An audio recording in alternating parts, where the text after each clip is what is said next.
Today I'm going to be doing an unbiased review for the pfaff Creative Expect 350 sewing machine. It just arrived today. And it's a replacement for my Husqvarna Rose embroidery machine where the embroidery arm just recently failed and I can't get parts for it. I'm an avid sewer. I've been sewing for approximately 40 years since I was about the age of 5, and I am used to using entry-level machines. I used a Husqvarna Viking for roughly 30 years. Doesn't mean that I won't tackle heavy-duty projects, but what I'm going to do is I'm going to put this through its paces, and then I'm going to circle back and actually sew a pair of pajamas with this project at the end of the YouTube video. What I want to be able to do is something where it incorporates embroidery, decorative stitch, buttons, and straight stitch so that you can see the capabilities of the machine. And then I'll tell you whether it's worth the money or not. I needed a new machine anyway, so I was buying it anyway. And where it's only been out since November, the only reviews I could find were from people that were affiliated with pfaff. So I wanted people to have the truth, the good, the bad, and the ugly, and I will tell you all of it when I'm done my review. I thought I would do a little update before I tackle the PJs on the rest of this YouTube video. I'm about a week in now using the Creative Expect 350. I'm just in the middle of doing a piece of embroidery, and I thought I would just say how it's going so far. Right now, the machine has far exceeded my expectations for an entry-level embroidery machine as far as stitch quality and ease of usability goes. Here are some examples of some things that I've sewn this week, some decorative stitch, some observations about the machine. Bobbin filler, you have to be really careful. If you see that little gap there, it can quickly and easily get caught around that post. So you have to be ready to stop it. It doesn't have auto stop as well when the bobbin is full, so you stop it yourself and cut it. Just an observation. So this design isn't really my favorite. The threader, so the needle threader is a pain in the butt. It works, but it's not my favorite. I'm not used to those in a machine anyway, so it's probably not something I'm going to use. When you're threading the machine at the top, which just comes up here, down around here, and over, you have to make sure that you pull that tight in order to make sure that you have the proper thread tension.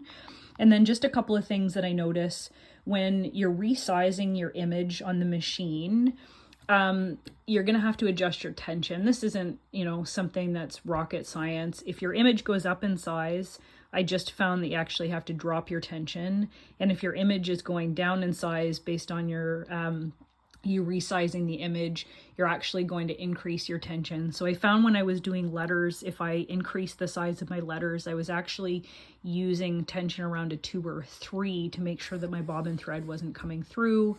And then the opposite was if you were shrinking your letters, I was actually using between a 5 and a 6. I've got a max tension on the machine around a 9, so a 4.5 is most of what I do in my embroidery if it's what was standard set at the machine. Couple of observations of things that I like to do to set myself up for success is, even though this is an entry-level machine, I don't like to use the word beginner. I've been sewing for 40 years and I like to use entry-level machines. They often do what I need them to do. If you're using proper needles, proper thread, that means denim needles for denim, heavy-duty needles for heavy-duty material, and good quality thread, Gutermann, Wonderfill. That being said, I'm actually using budget embroidery thread. I bought this thread called Bro Thread on Amazon because they sucked me in because this beautiful case that it came in all these colors. It's actually done really, really well for me.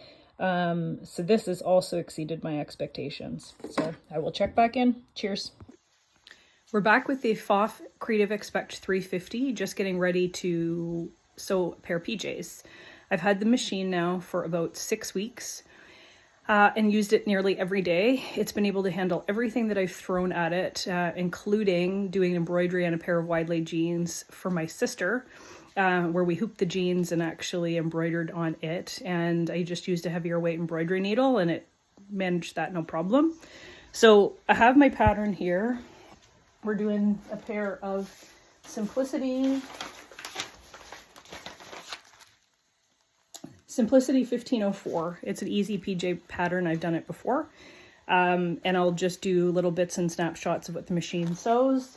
I have everything serged and ready to go. I serged all the edges of the fabric. Now, I have a very old serger. It is a pfaff Hobby Lock 4760. It is mechanical, not electronic. I've had it for probably 25 years, and it's probably nearly as old as I am. It is a wonderful machine. This was back when they were made in Germany. One thing I did notice when the pfaff Creative Expect 350 arrived is they're now made in China. So I do have some questions about durability, how long it'll last, but I'm going to remain optimistic. Now, the serger Hobby Lock. This guy. If you come across one of these and are able to buy it, I encourage you to do it. It is persnickety, so you have to thread it A, B, C, D every time, or it is going to cause you a whole bunch of grief. So I've had it so long that I just know how to use it. We have an understanding. So yeah, that's it. We'll get going. The first thing that we're going to do is the embroidery for a pocket on the PJs, and then we're going to switch it back over to sewing and continue from there.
PJs are done. They came out great. The machine had no trouble with it. One observation is when you're doing decorative stitch, if it's going over different layers of material, it does sometimes get a little bit hung up. So that's just an observation. And it's not with all the decorative stitching, just a bit more of the fancy ones.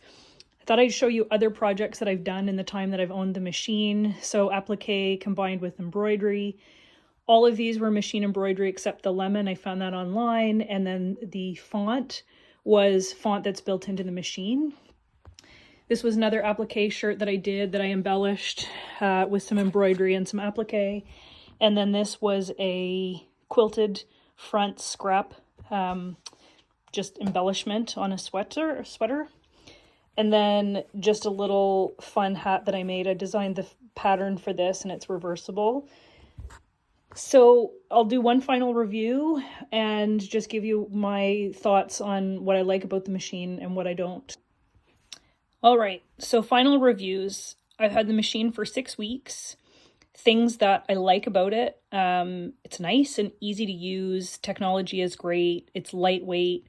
It's got some great functionality with needle down, scissors so you can cut your thread when you're done stitching. And it really handled pretty much everything that I threw at it. I really believe as long as you're using proper needles and good quality thread that even an entry-level machine can do most of what you need it to. That being said, depends on your needs. If you plan on sewing leather and heavy material regularly, I don't believe this is the machine for you. Things I didn't like about it is I don't love the bobbin filler. It has gotten caught around that post on more than one occasion. It doesn't have auto stop, so you have to watch every time you fill a bobbin, and you can't change the speed of filling your bobbin. I've actually broken a number of them because it fills so fast and there's no way, even if you slide your speed down, this doesn't impact how fast it feeds and fills the bobbin. So don't love that. As I mentioned, the semi-automatic threader, I've managed to get used to it, but I don't love it. The other observation with the machine is it does seem to get a little fussy with decorative stitch when you're going over different layers of material. Where I really think this machine shines is if you're like me, and I consider myself a maker. So I do everything from sublimation to DTF to heat vinyl.